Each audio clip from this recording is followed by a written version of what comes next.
Denunciamos enfáticamente el constante asesinato de nuestros líderes indígenas Kaiowá Guaraní del Mato Grosso en Brasil y exigimos el enjuiciamiento de los responsables ante tribunales imparciales y bajo el control de la comunidad internacional.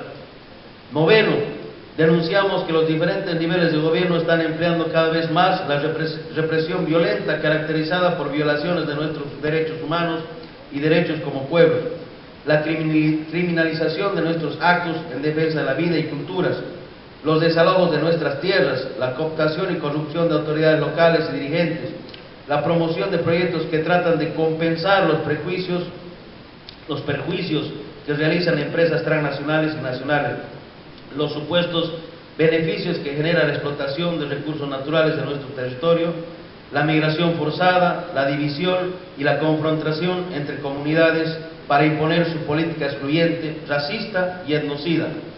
Por último, los pueblos y naciones indígenas del Chaco americano otorgamos el mandato para el acompañamiento, seguimiento y socialización de todos los acuerdos asumidos en el encuentro a la coordinadora de los pueblos indígenas del Gran Chaco americano.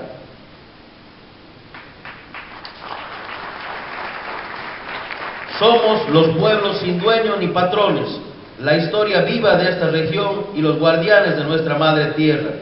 Somos enemigos de los que siembran la muerte y el odio, la intolerancia y la discriminación.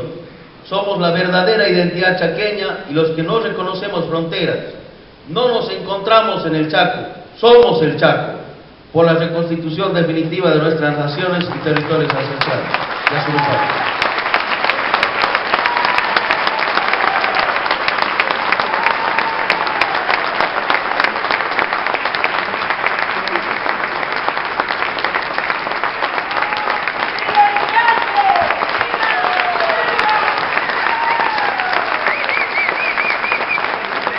También excelente presentación en las conclusiones de la mesa indígena.